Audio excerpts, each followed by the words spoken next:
Welcome to Climate Channel, Climate Conversation with Quamrul Chowdhury on Climate Pathways Finance.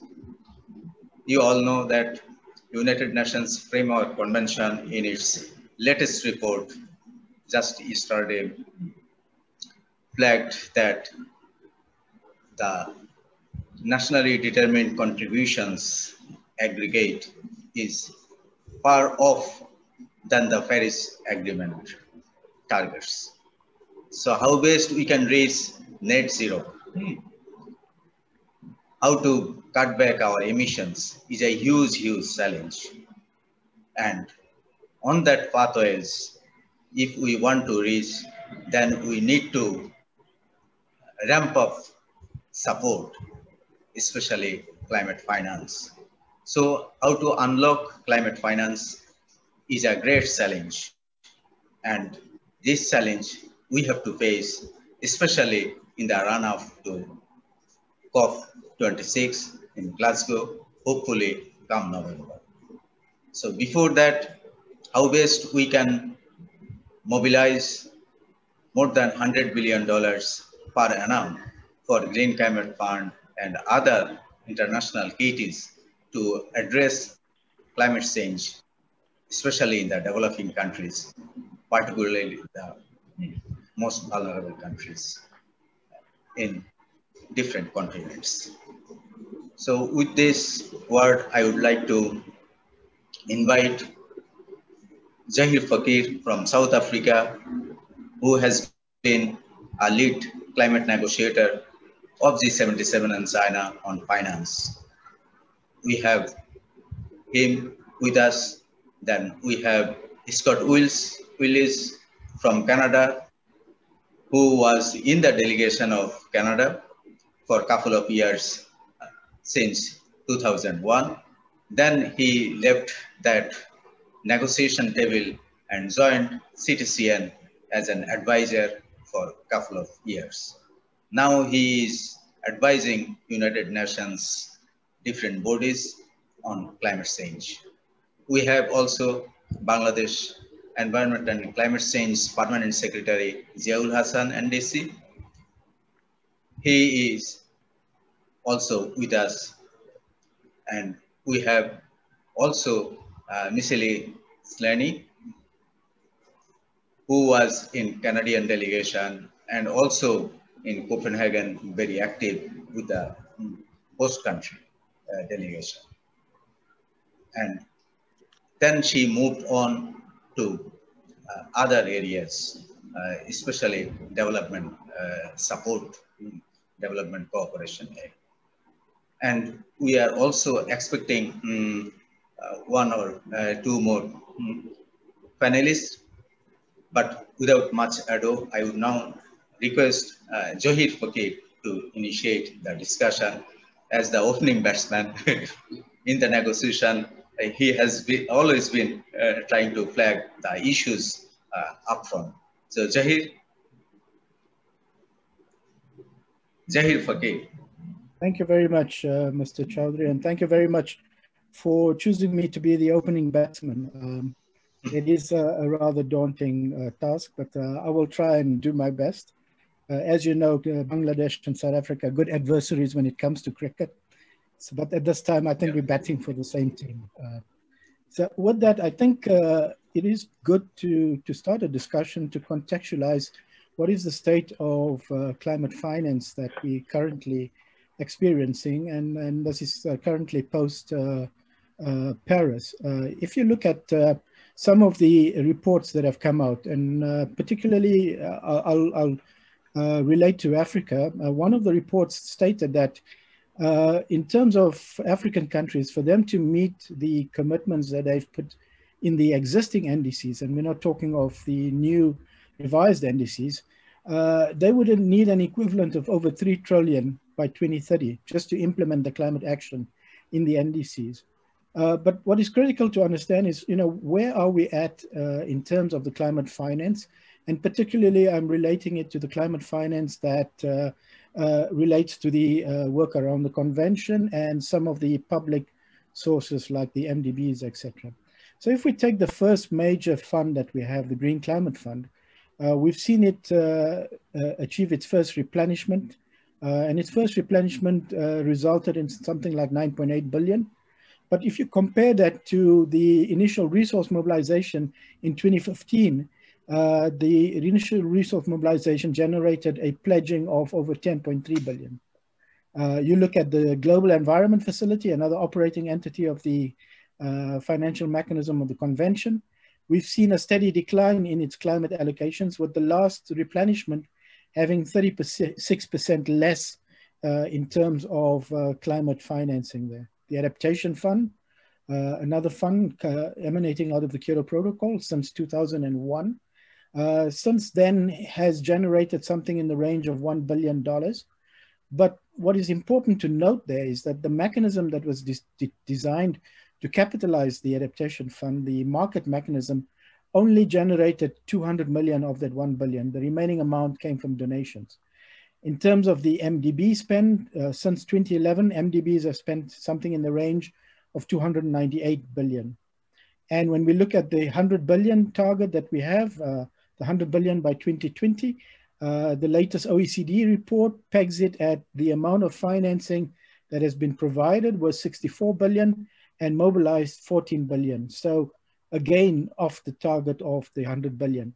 So in reality, if we look at what we're dealing with, is we're sitting with a situation where we're having declining public climate finance, particularly from the financial mechanisms of the convention and that. Yet the demand is there to increase the action. Another stark problem that is being facing countries is that grants have been declining and loans have been growing. 75% of all climate finance today comes in the form of loans. Now you need to look at that in the context of the current dire debt situation that many developing countries are sitting with, not to mention the impacts of COVID on that. And the solutions that are being presented is even more debt. This puts a great problem on the issue of debt sustainability and fiscal space for developing countries. There's a stark imbalance in financing between mitigation and adaptation. The reality of what we find is that roughly 70% of all climate finance goes towards mitigation, while only 20% is going towards adaptation. So these raise a lot of questions as terms of, if we're sitting in a situation where we are looking at currently greater ambition, we have greater impacts of climate change around, how do we mobilize and how do we generate more resources? I think some of the things that we need to look at is, and some of the problems that we have experienced is, if one were to determine what defines climate finance ambition, the one big problem is that we do not address the issue of climate finance as an ecosystem. So we deal with it in piecemeal or individual. So at one point in time, we talk about the 100 billion, then we talk about things like carbon tax or fossil fuel or financial disclosure. But the whole climate finance architecture is an integrated ecosystem. What you do in one area has a major impact on the other areas in that. And we need to start looking and approaching it from that perspective. And we don't only need developed countries to meet the obligations, but we need massive scale up there. Another problem is that the ambition needs to strengthen multilateralism. And we do have generally a vacuum in leadership.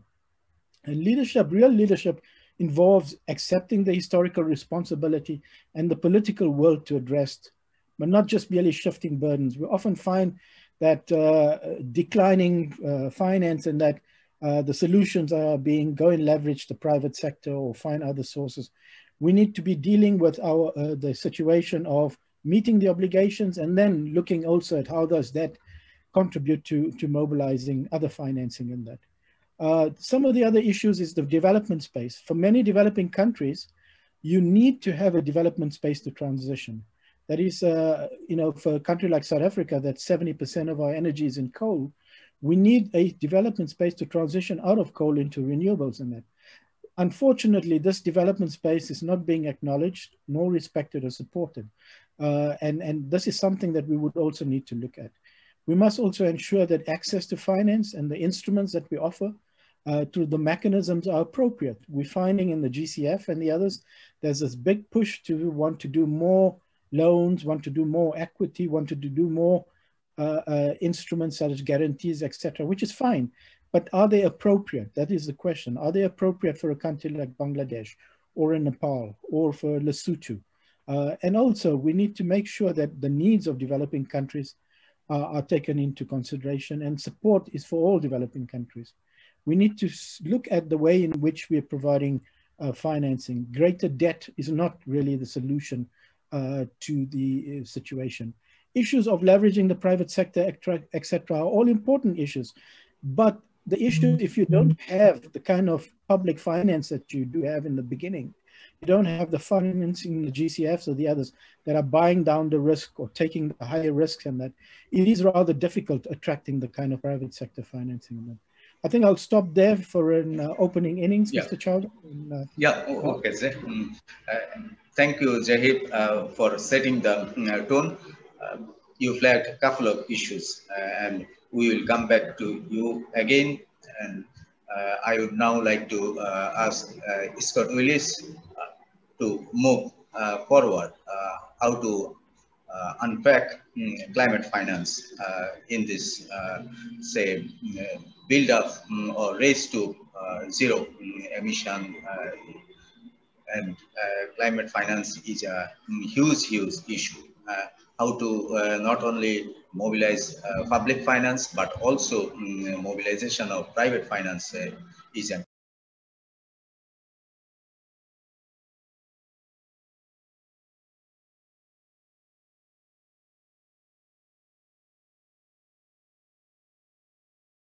issue. How you look at these issues, especially to build the pathways. Scott. Thank you, Mr. Chowdhury, and thank you, Mr. Chair. You're, as always, a tough act to follow, but I think you raised some excellent points. Obviously, I'll step a little bit back from the convention space, simply as I no longer speak for Canada on these issues, but do work fairly closely with some UN bodies on some of the work that they're doing to work with developing countries, help them better identify their needs for climate, and then match those needs with donor priorities. The point you raised here in terms of historical responsibility is a sound one, and it's obviously important that developed countries carry their weight. I think the financing for development process was fairly clear in terms of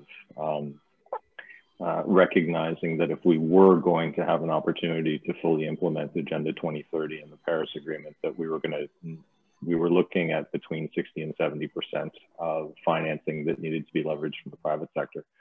And there was that question of how to adequately do that.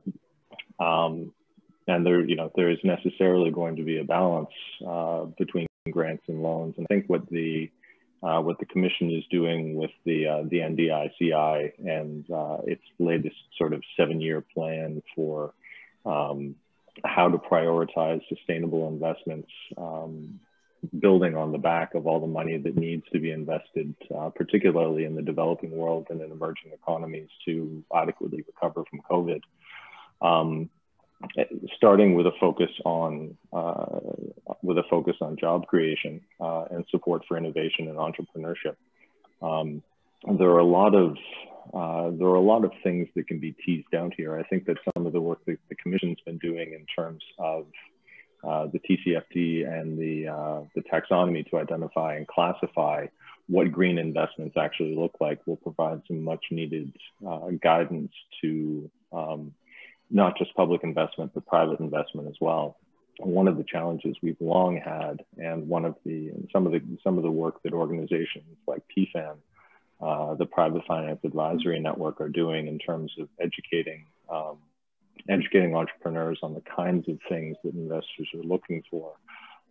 Work like that really does need to be scaled up, because in many cases there is investment that is looking for a place to go. The challenge is that they're looking in $200 million tranches, when that is not that's not something that entrepreneurs that sort of drive innovation in developing countries need. And that's the kind of when we talk about building back better and building back more sustainably, most of that ecosystem is going to come from SMEs. So figuring out a way to tap into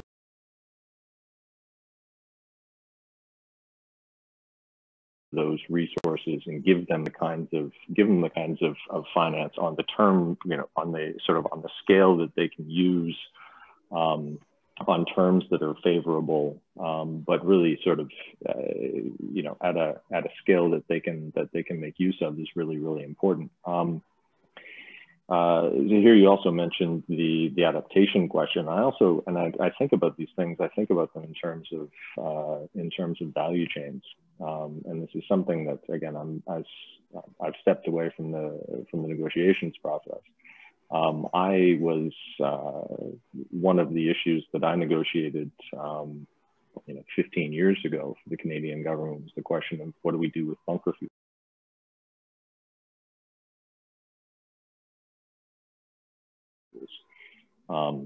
And I think that the Commission's inclusion of aviation in its trading system was a good step, but there's money being left on the table in terms of what the IMO needs to do.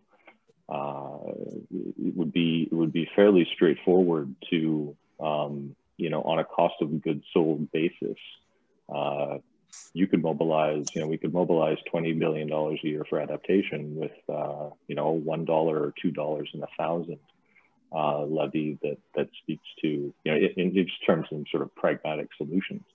And there's really nothing standing in the way of that other than political will. There is that sort of short-termism from markets and short-termism from political leadership that needs to be addressed, and that's been the case certainly in the 20 years that I've been working on these issues. We need to provide better support for technology and capacity building, to be certain. I'd also love for there to be more dedicated support for women. Canada as a country places Canada has a feminist first foreign development policy that I think is, I believe it is designed to channel 95% of all investments that come from the Canadian government need to have women at the forefront, which I think is a good step and something that we'd like to see. It's certainly the case in Sweden. I'd love to see it implemented and replicated in other areas, but I think we're finally at a point where we're starting to collect the right data. We still don't adequately price risk, which is a significant issue. I know that many of the proposals that were presented to the GCFs here under your leadership didn't have that level of adequate. They simply weren't good enough to be attracting a sort of traditional investment, and that's unfortunate. So it's a focus on capacity, a focus on women, better understanding and pricing risk, getting insurance markets involved.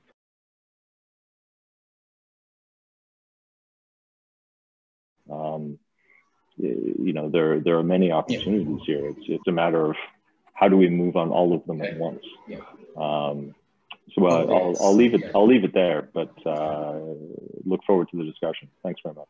Okay, thank you. I will come back to you again, Scott. Thank you for flagging the issues. I would now like to move to Ziaul Hasan, Permanent Secretary, Government of the People's Republic of Bangladesh. He is current Secretary, Ministry of Environment, Forest and Climate Change. So he is the focal point, UNFCCC focal point. I asked Ziaul Hasan to share your reflection. Ziaul Hasan. Very much for asking me to our position. One of the most climate vulnerable countries, that is probably the perception is such. As a climate vulnerable countries, we put more stress on adaptive measures, and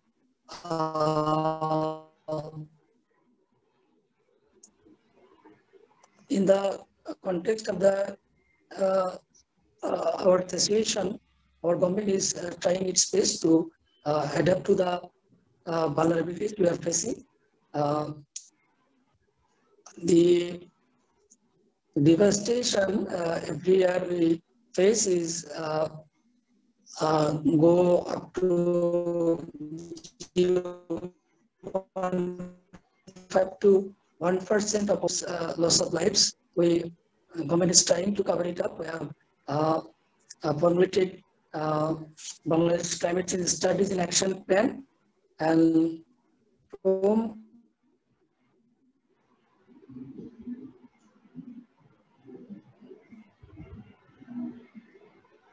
our commitment to address the climate vulnerabilities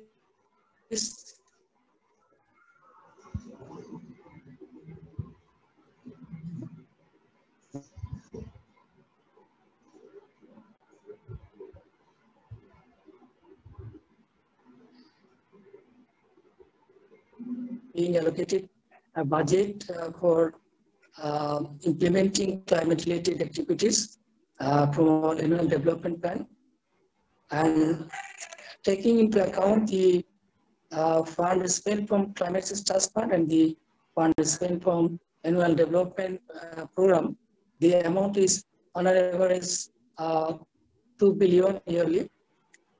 But the reality is that we could manage only 1/5 of the 1/5 of our of what we actually need. So from this viewpoint, I would ask for international climate finance to be mobilized, and we need to be supported from the International Climate Fund to meet our remaining demand for adaptation measures.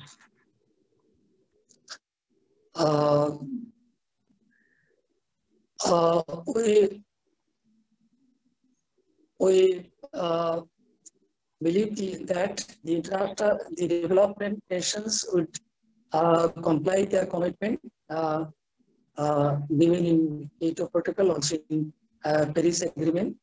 We want implementation of the provisions of the Paris Agreement without any delay, and we also ask for mobilization of climate fund in the scale of $100 US per annum from 2020. Although we have overcome the year 2020 and came to year 2021, we have not yet seen the implementation of the promise of the developing nations. So I would like that the development nations would be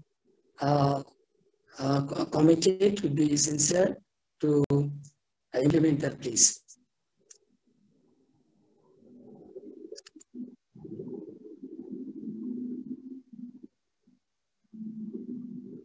Okay. Yeah. Would you like to stop here? Or? I want to stop there. Okay. Thank you very much, Zia, for flagging the issues, especially, say, the dearth of international finance, the dearth of climate finance globally. You have flagged that, and from your articulation, you have also pointed out that countries like Bangladesh, from their own domestic kitty, national budget, supporting their adaptation and mitigation measures, actions from their own diverting their development fund. So I would now like to ask Zaheer Fakir to come back again. Zaheer, say in the run-up to Copenhagen, we have seen a lot of initiatives, especially at the highest level, highest political level. Even I still fondly remember that at that point of time, British Prime Minister Gordon Brown, US President Barack Obama, Angela Merkel from Germany, and a couple of other leaders, they used to have long discussions with, say, developing country leaders, especially how best to mobilize resources for climate finance, how to raise finance ambitions. And at one point of time, they came up with $100 billion per annum. You remember in G77 and China, we are arguing for trillions of dollars. On behalf of G77 and China, I used to call for a couple of trillions dollars, especially for adaptation. We asked for $2 trillion per annum, $3 trillion for mitigation, and also for technology transfer and capacity building, $2 trillion. From that, there was a ballpark figure like $100 billion emerged in Copenhagen. And in Cancun, we have Green Climate Fund architecture, and then $100 billion was supposed to be mobilized every year. But as you have pointed out at your initial reflection, that we are far short of that target per annum. So how best we can mobilize that, and how to say mobilize that political momentum at the highest level, highest political level, like say return of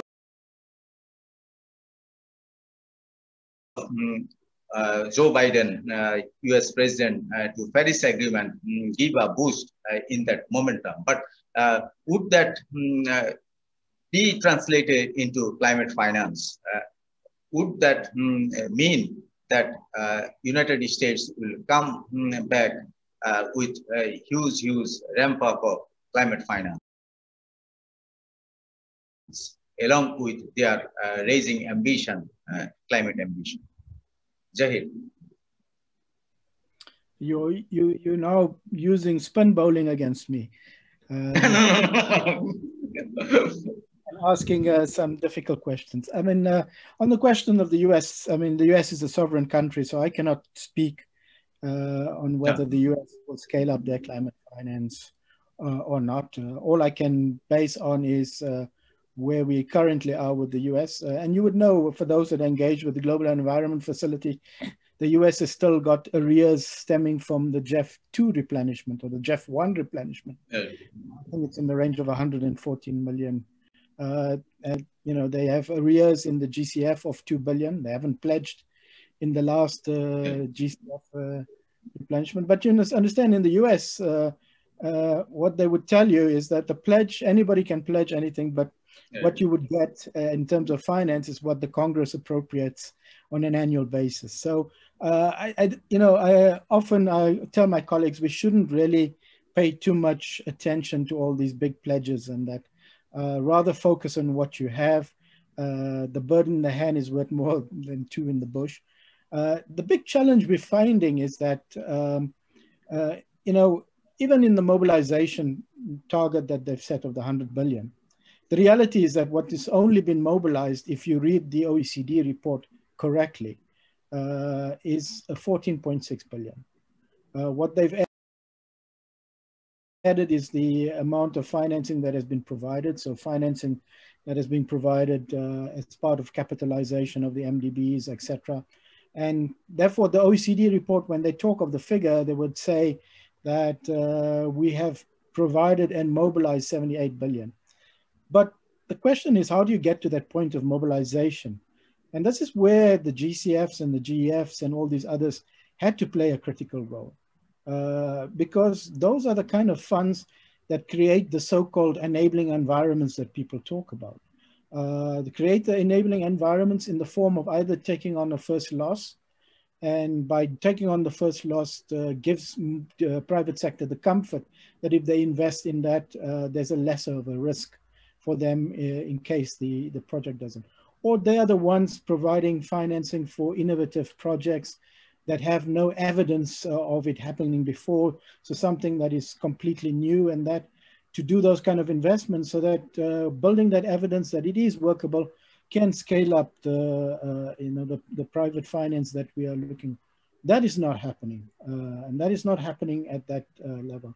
The other problem is that we're looking at issues which make sense. So take the Mark Carney issue of financial disclosure. On the face of it, it's good, and it makes sense to understand what the climate finance risk is. But go and look at virtually every tech company in South Africa or in developing countries. If they have to go and do an audit of the climate risk, you would find that they would have a large amount of assets on their balance sheets which are not green, be it coal or whatever else. By disclosing that, tantamount, you're saying to that we have high risk. And by saying that you have high risk would cause pension funds and the others not to invest in those companies. The second problem you face is that as part of Paris alignment, most companies are saying, well, we're aligning to Paris and we're aligning to Article 21C, so we are disinvesting in. The disinvestment is not just merely in the investment, but it's disinvestment in the companies itself. I can give you a situation in South Africa right now. Just on the weekend, a Norwegian wealth fund put out a blacklist of a number of companies that they will not invest in. One of those companies is a South African company. Now, we are working with that South African company in order to get that company to transition to low carbon and climate resilience. But if the funds have already now blacklisted that company, that means that company is not going to be able to attract investment from the private sector, or the kind of investment that is going to be attracting comes at such a high cost that it practically makes it not financially viable to do this kind of investment.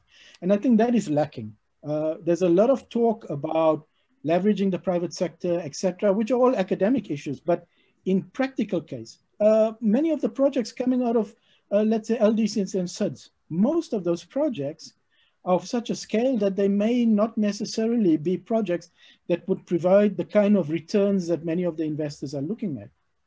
And hence you would find a reluctance in terms of financing those kinds. And therefore you need things like grants, etc. I think the big thing is also we need to strike a balance. We cannot be considering climate action purely on the basis of climate action generating returns on investment or making profit or something like that. And I think the world has still not come to grips with dealing with global public goods, because just look at the key issue of vaccines. You look at how vaccines are being hoarded by developed countries.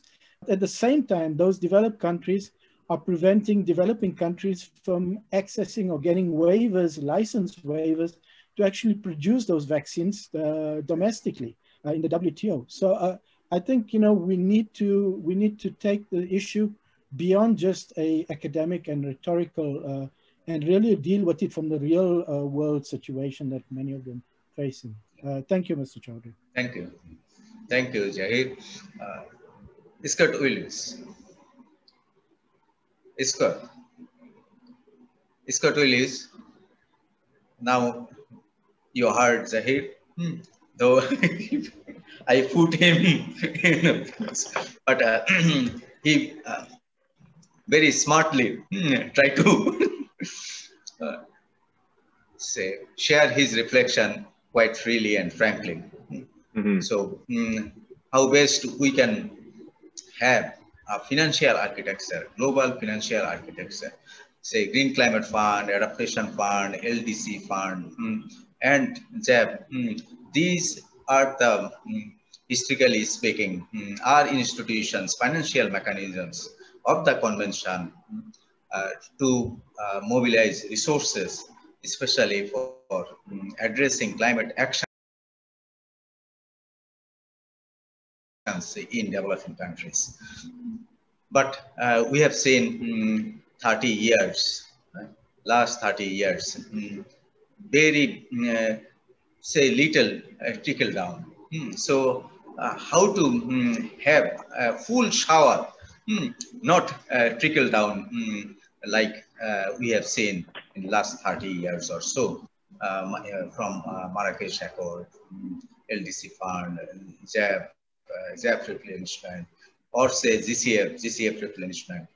We are supposed to have every year from 2020, $100 billion, and then on every year, so it will increase. But we are nowhere near that pathways. So how to catch up? How to ramp up? Scott. Well, thank you, Mr. Chowdhury, and I mean, I would be curious for some of Michelle's views, but I mean, I do think there's, as Zaheer indicated, there's a vacuum of leadership that's been demonstrated by many of the developed countries. I mean, the $100 billion target is, I mean, it's a reasonably arbitrary one, but it still should be hit. And I agree with you when you suggest that when you start talking about finance leveraged counting against that number, you start to get into a bit of a slippery slope, because for one, it's difficult to define what these investments actually are. And it's riskier still when you try and take percentages or slices of categories of investment that may or may not be climate friendly, and that frankly may or may not have, you know, should or shouldn't be counting against a target. I think that there's a need to move immediately on things that can be done. And I don't mean to suggest that there should necessarily be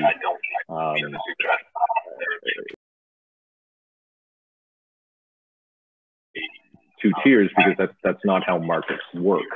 But certainly, as I indicated, I think that some of the work that sorry, there's a little bit of feedback. I'm sorry if that's coming through here. But I would love to start with value chains and slapping raising money specifically for adaptation from the global shipping sector. It's something that's been talked about for 15 years. It's something that's reasonably straightforward to do, and frankly, it places the burden on those people who are consumers. One of the challenges with the climate process itself. Sorry, I'm going to.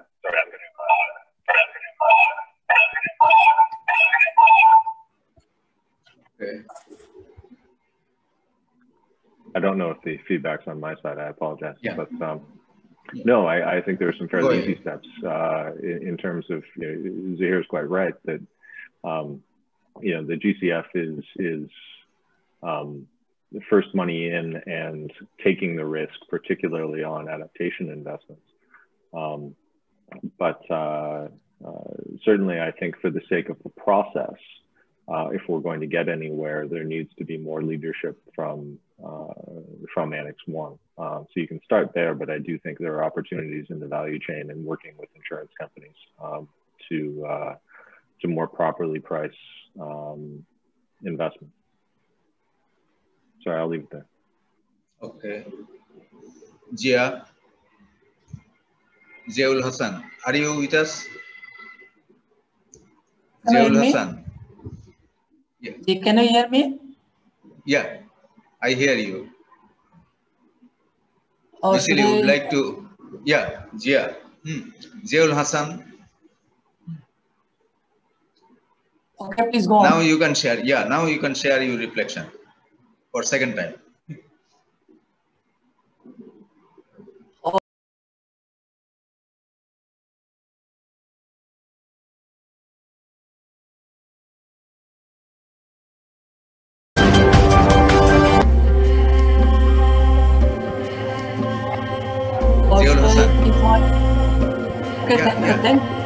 Thank you. My reflection is a bit disappointing if I refer to Zaheer Fakir as a climate vulnerable country and a small economy. Our focus is on adaptation. Yeah, your camera is not on. Okay. We hear you, but we can see you. Yeah, now we see you. Okay, go ahead. Oh, my connectivity is internet connectivity Yeah. is Yeah, it was an issue in last Bureau meeting that yes. say if we want to have virtual meeting, so this kind of challenges we have to face. Yes, yes. So what I was telling that if I refer to Mr. Zaheer Fakir, the scenario is a bit disappointing for Bangladesh because Bangladesh is a small economy, and for frequent climate-induced disasters, and we face huge loss of lives and properties, and we would like to put emphasis on adaptive measures. But what I came to know from Zaheer Fakir that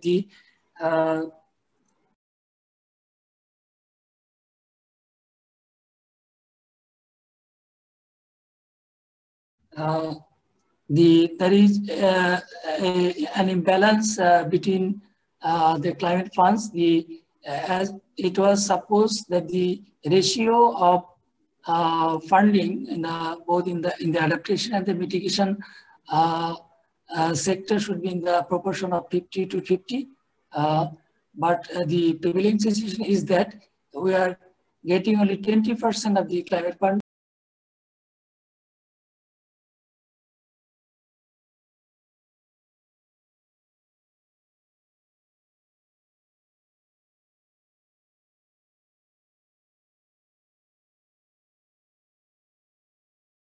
for adaptation purposes.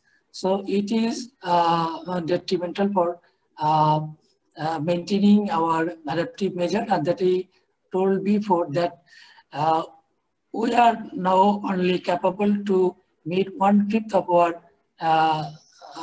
demand through our resources, and the last 4/5 of the demand for adaptation is not being maintained due to financial constraints. And also we find that there is a huge gap in resource mobilization, and there is a gap in materializing what the developed nations promise to support to the developing countries.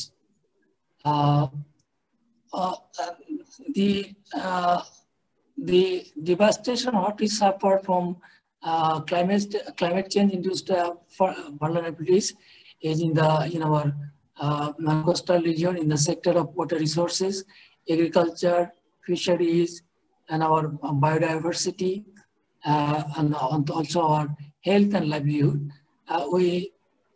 If we need to address these sectors properly, we need to have enhanced support from the developed nations in the form of finance, in the form of technology transfer, and also capacity building. And also we need financial support, not in the form of loan, but in the form of aid. And the support should be in addition to what is being provided for as development assistance. So I would like to put emphasis on complying the commitments, the pledges by the industrialist nations, by the developed nations, because they are mainly responsible for pollution, and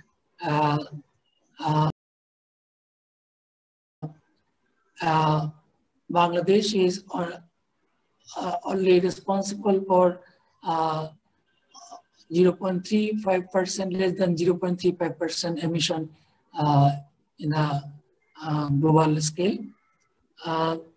So if we are not truly committed and to truly cooperative and collaborative to address the issues of climate change, then we must not be only rhetoric, we must only be, should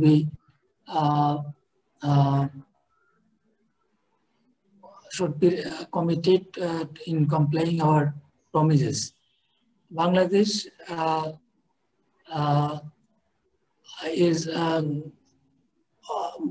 is going to update its climate change strategy and action plan.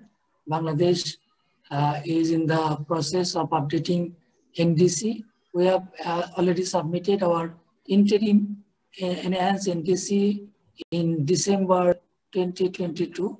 Now we are going to formulate it in a realistic way, and hopefully it will be able to submit it before COP 26.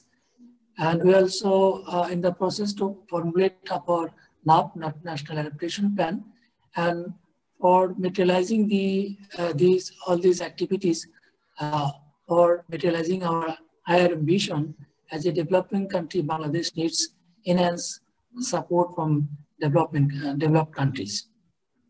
So, so this is my urge as on behalf of our country, that the developed country will come forward, and the International Climate Fund will go for mobilizing enhanced resources in order to support Bangladesh and other climate vulnerable poor countries. Thank you. Thank you, Zia, for your reflection. I would now like to ask Misili, would you like to ask any question or? No, I don't have any specific questions, but I can just maybe clarify who I am, why I'm here, and why I don't have much to add. So I have previously worked for the Danish delegation for 3 years leading up to COP15, and I worked thereafter at the Secretariat, both the adaptation and mitigation programs at that time. And since then, as Mr. Chowdhury had mentioned, that I worked in development and lived in Nepal for a number of years, and there it was, very much national adaptation programs and planning. And since then, I've moved on to WWF, so my focus is very much on corporate partnerships and biodiversity loss and so on. But it's striking to hear how much. So I'm here as a spectator, basically, to listen, and but still, it's striking how little has moved on in the way of the climate finance and the commitments that were made so many years ago. After 12 years, it's still the same. Still trying to crack the same nut, if you will, and the same sort of things from the biodiversity convention, and in that space when it comes to restoration and payment for ecosystem services and nature-based solutions is the same battles, it's the same steep hills to climb. So I want to thank you all for your thank you bright very words. Much. Okay, Ms. Ely. I would now like to ask Scott Willis, your last word, last message in a sentence. Scott. In a sentence. I mean, from where we are, from where we currently are, I'd love to see some more, within the convention, I'd love to see some more coordination between capacity building, technology, and finance. And I would also, taking a slight step back with the CBD COP coming up in China this year, and donor countries particularly taking a more of a landscape approach to ecosystem services and nature-based solutions and climate co-benefits. I'd love to see some more sort of harmonization between the approach to climate, the approach to biodiversity, and some of the work that's being done on, for instance, science-based targets for climate, but also there's now discussion of science-based targets for biodiversity, and I'd love to have those sort of factor in as well when we consider sort of the scale of what we're trying to do and the urgency.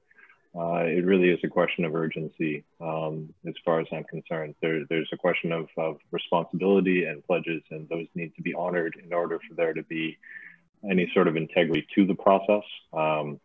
But I do think that the more holistically we can look at this, without reflecting everything back on finance, but the understanding being that you know, these things cost money, but that's, you know, they're more important. So we you know, we need to sort of treat this with the seriousness it deserves. Yeah. Okay. Thank you. Ziaul Hasan, just in a sentence, last message. Then I will come back to Zaheer Fakir for his closing. Okay. Thank you. I will again say that for building resilience in infrastructure and for safeguarding our food safety, water safety, energy, food security, energy security, health security, energy security, water security, and livelihood security. Yes, we need to invest huge investment in our country and enhance support from developing countries. And we hope that through interactive collaboration and through firm commitment, the development countries will come forward and will, as a developing country, we would be able to come out of the curse of the adverse impact of climate change. Yes. Okay, thank you. Zaheer Fakir, your last word. Zaheer. Thank you very much, Mr. Chowdhury. There is a paragraph in the convention and in the Paris Agreement, I believe, as well, which says that the extent of effective implementation by developing countries of climate action depends on the effective implementation of developed countries' commitment to finance and technology transfer. And then the paragraph goes on. There was a quote by a gentleman by the name of Edmund Burke, which says, ambition can creep as well as soar. Now, we've heard a lot, and every head of state talks about ambition. My last parting words would be that ambition in the means of implementation, and by means of implementation, I talk about finance, technology, and capacity building, will define whether the ambitious climate action, both in mitigation and adaptation, will either creep or it will soar. Thank you very much, Mr. Chowdhury. Yeah, thank you, Zaheer. Thank you on behalf of Climate Channel. We would like to see that people, planet, and prosperity, that should be high on the agenda in the face of climate crisis, climate emergency. If we don't see it from emergency lens, then we can't capture it. And also we need to integrate climate change with biodiversity, with land degradation, and also disaster risk reduction. So all these we have to look at from say lenses, not through development lens, but through environment lens, through people's participation, people's mobilization, and for that we have to ensure the highest political will. But that highest political will is still missing. Though we have seen a lot of talks, but their talks, the politicians' talks, are yet to be translated into on-the-ground actions. Implementation, as Zaheer flagged in, is of paramount importance. Implementation of Paris Agreement was supposed to start in 2020, but because of COVID, it was an excuse. But we can't wait 2021 to lapse. Again, slip away. So this is our last chance, as United Nations Secretary General pointed out. So the warning bell has already rung.